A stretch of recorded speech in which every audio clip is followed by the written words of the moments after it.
So, Scott and Sally, welcome. Thank you. To Australia. First time? First time for me. And for you, Scott? Third time. Third time. So let's go to you first. You keep inviting me back. I know, and you keep coming. So there's a pattern emerging here. Sally, first impressions. Is it the most wonderful place you've ever been to? It is. It is. Any first impressions? Oh, it's spectacular. We just love the harbour. We haven't seen the whole country, but we love your Sydney. Great. And I guess I need to put this closer to my That's mouth. Yes. right, that's it. Yes, we went to Darling Harbour and saw the fireworks on Saturday night, and just everyone's so lovely and charming and welcoming. Wonderful. Wonderful. Present company. Of course. Thank you. Important. Oh, Sally, Included. good to back again. So, Okay, that's great. So it's been lovely. Thanks, Sally. Scott, you've been here a few times. Yes. Okay, so quick quiz for you. Okay, be careful how you answer. Sydney or Melbourne? Sydney by far. Oh, good, absolutely. Melbourne has no harbour. Melbourne has no. Oh, we can just keep going. Yeah, we'll going. let that go. That's exactly right. But there's an airport in Melbourne. There are some good parts of it. Cricket or baseball? Baseball. However, Oh, come on. However, I do appreciate a game that takes several days to play and that stops for tea at periodic times. So that's a wonderful tradition that we have nothing like that. And we've introduced you to this thing called morning tea, which I think is wonderful. Which I think is just a wonderful tradition. Absolutely. We'll see what kind of pull I have in my own institution when I try and introduce it. Yeah, or in World Series baseball. Well, the only thing what they do in baseball, instead of serving tea, they actually close the bar after the seventh inning. Oh, really? Which if they didn't, it would not be pretty. So how many countries play in the World Series for baseball, by the way? Just one. Yeah, exactly. That's the Canadians. We actually. I've been told we should actually call it the North American Series. That's possibly true. And this is a very important question because we may feed you one of these. Tim Tams or Vegemite?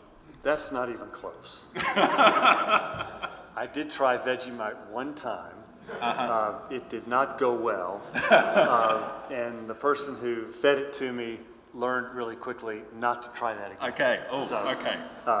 Tim Tams were a tradition I'd never been exposed to before. And I enjoyed them so much that the students in the class the last time I was here gave me several large packages of them to take home on the airplane with me. Okay, good.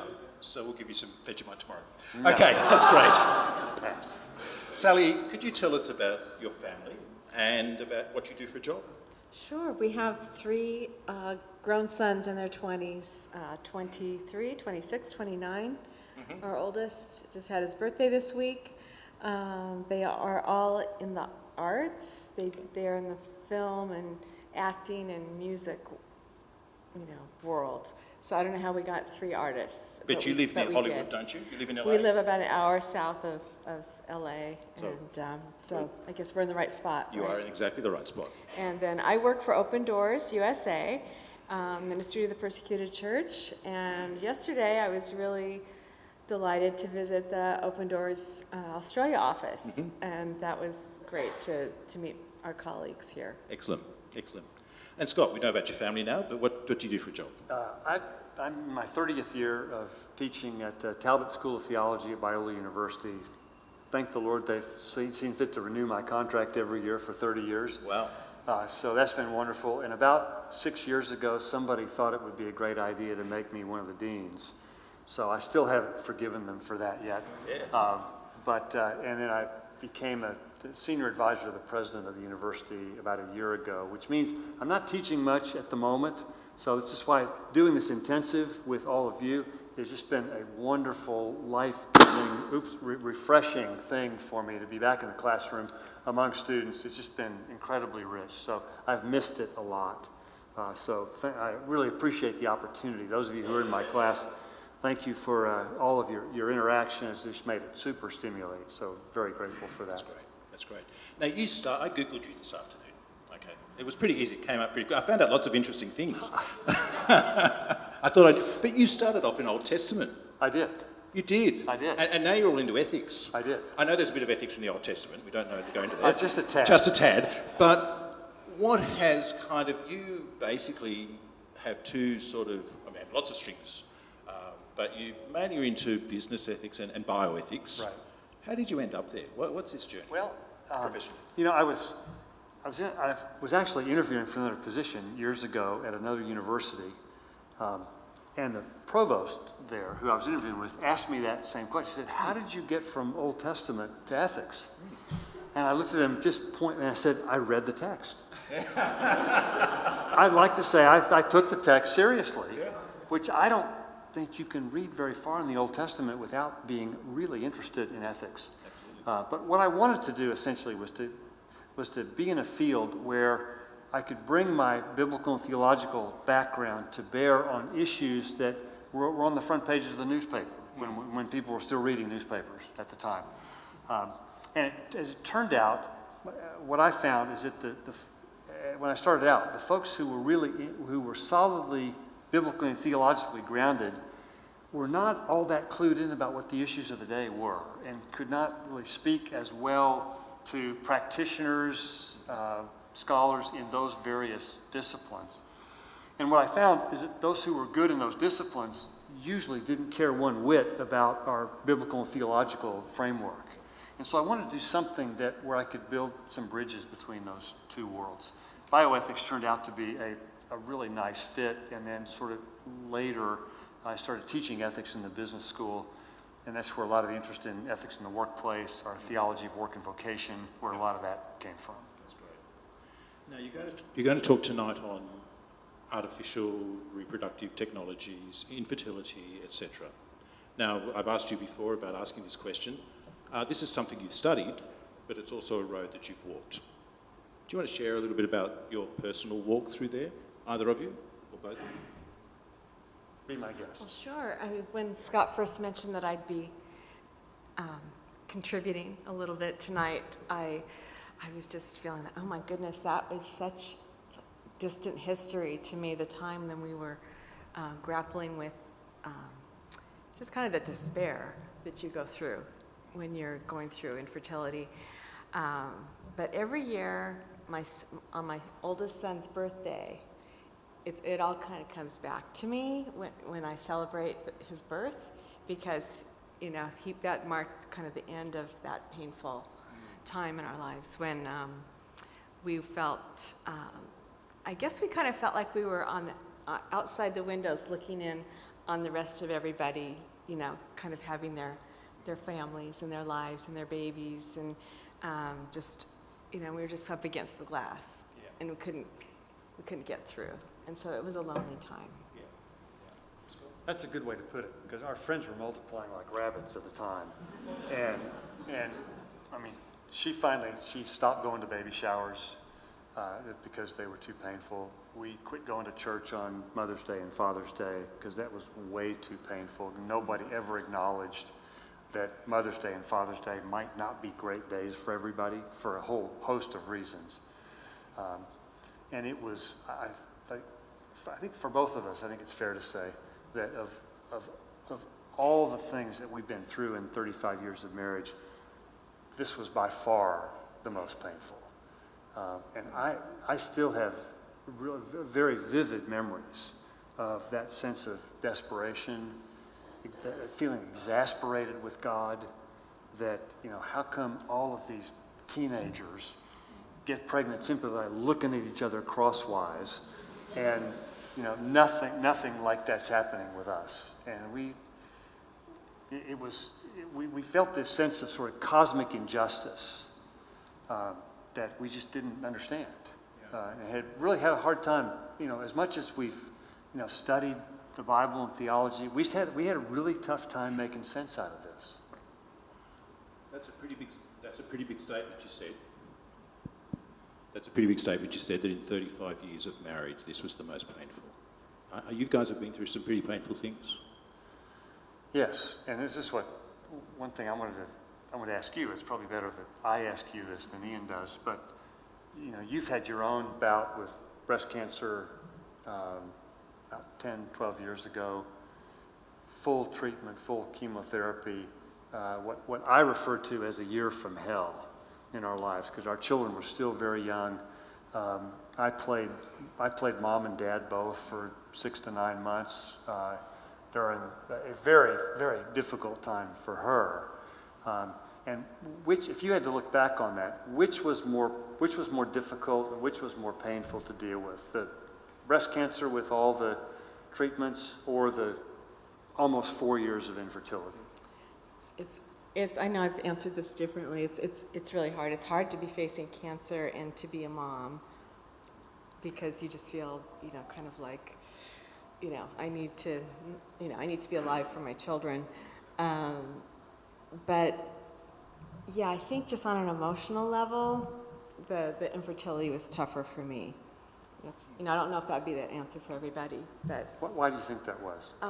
it was, I guess I was not despairing when I was facing cancer. I had a lot of hope, and I felt like I was going to get through it, and I did. But I didn't have that hope with infertility. I didn't know what the end of the story was going to look like.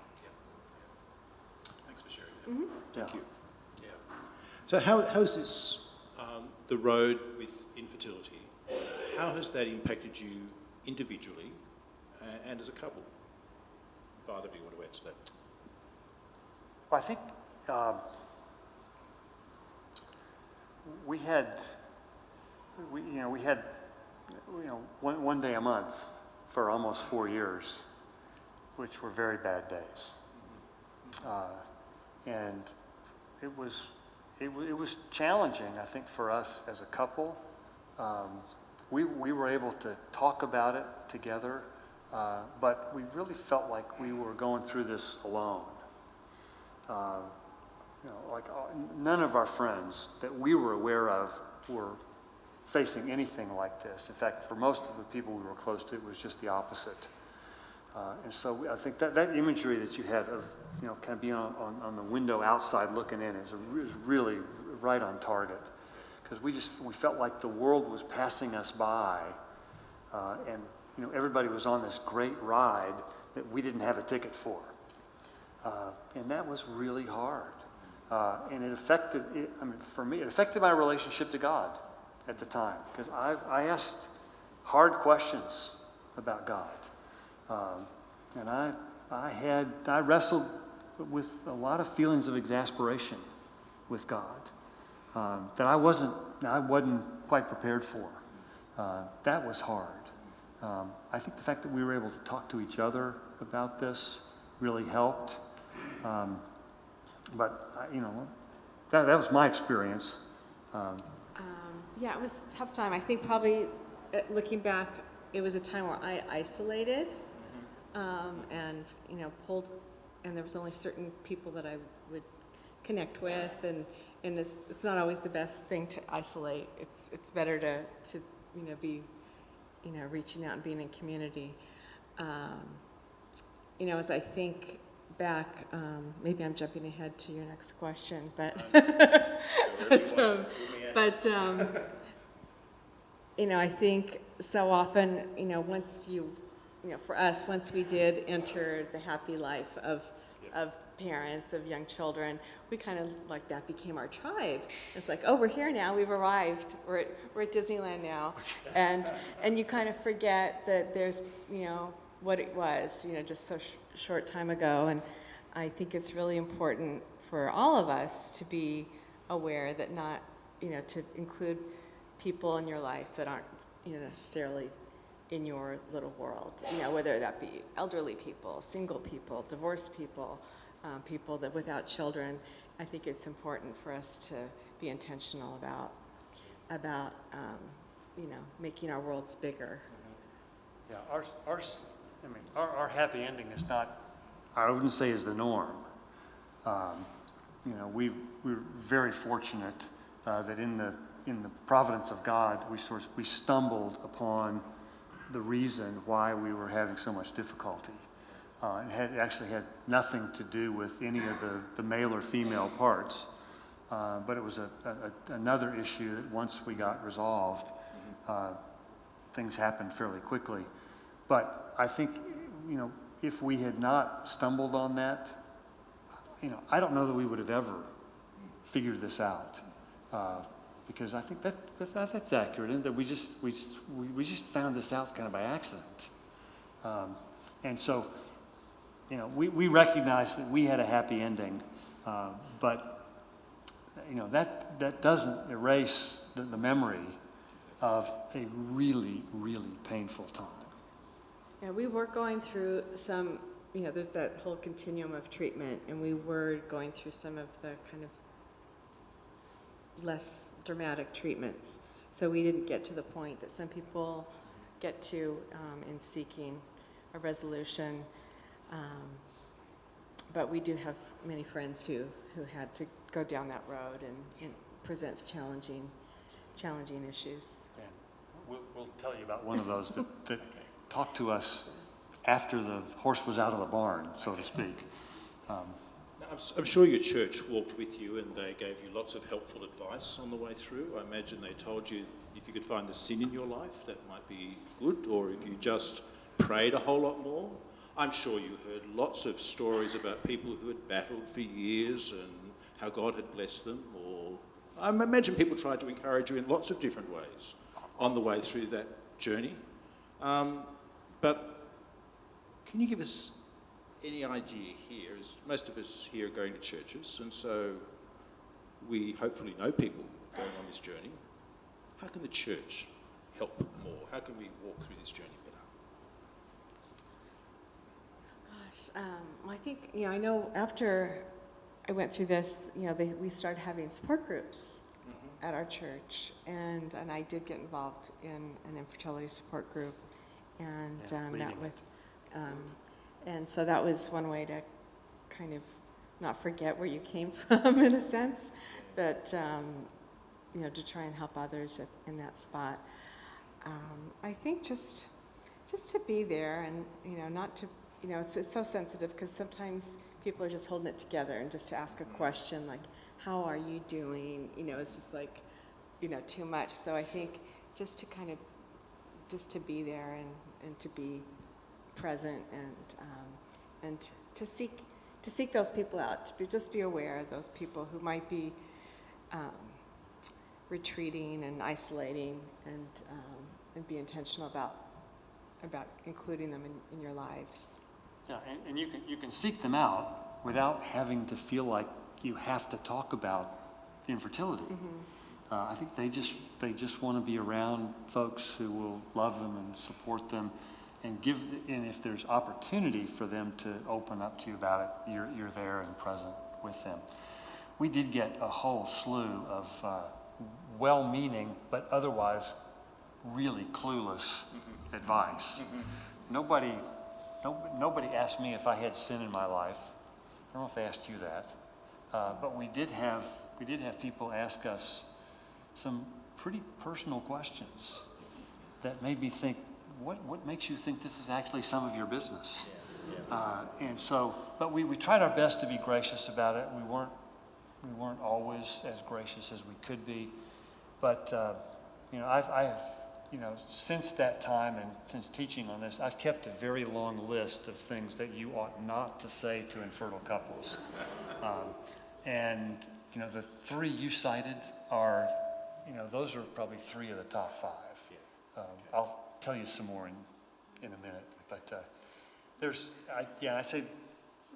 I think the best way people could have supported us is to not feel like they have to give us solutions, and not feel like they have to resolve this for us. And please don't.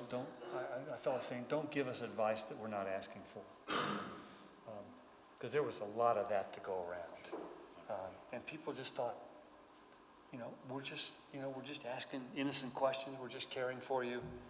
When in reality, it really, those kinds of questions help to deepen the pain that we felt.